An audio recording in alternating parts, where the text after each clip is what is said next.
Well, they did it, didn't they? It was inevitable. They bring the red list back. I wonder if this big fat fella behind me has to go into quarantine depending on where he flies over. That'd upset the kids, wouldn't it? Yes, I'm only taking the piss.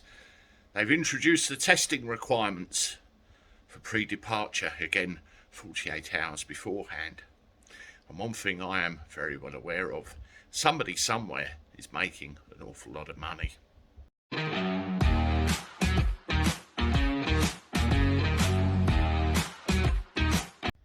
How do everyone? Welcome back to the channel for a Monday. Hope you're doing alright. Your day's gone swimmingly, or as swimmingly as can be. Let me know in the comments below what you've been up to. Be good to hear.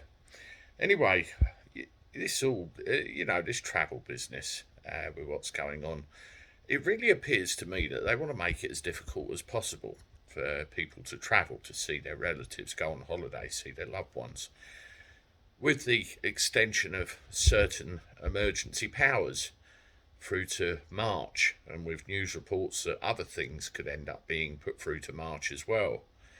It's going to make it a very difficult, uncertain time for everybody all around. I had a word with another airport transfer company who's just about had enough, and I'm afraid that we all feel like that because we don't know whether we're coming or going anymore. One of the things that really sticks in my throat, or rather the back of my throat and up my left nostril, are these tests that we apparently are now supposed to do before we come and go from the UK. The wholesale, cost of producing these tests is probably pennies.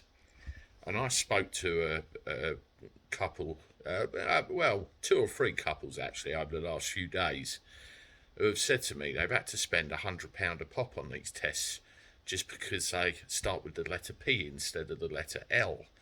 And it's an absolute racket, the whole thing is. Look what's come up in the news today.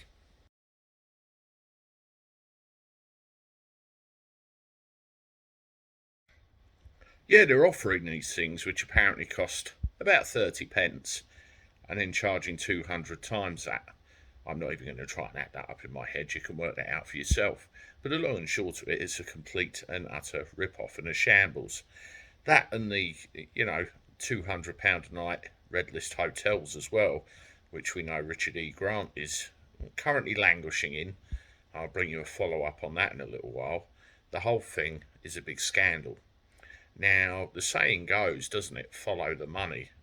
And I have to wonder where that trail might lead. Certainly very interesting, but for now, people are having to foot the bill if they want to go on holiday. And the other complication as well, there are certain people that are stuck abroad in South African countries and other places that can't get back to the UK because there's no room in the hotels to put them. Utter shambles, all of it. Let me know what you think in the comments below. If you've had any experience with it, that'd be interesting to hear about. And I'll see you in a bit of another one. Toodaloo.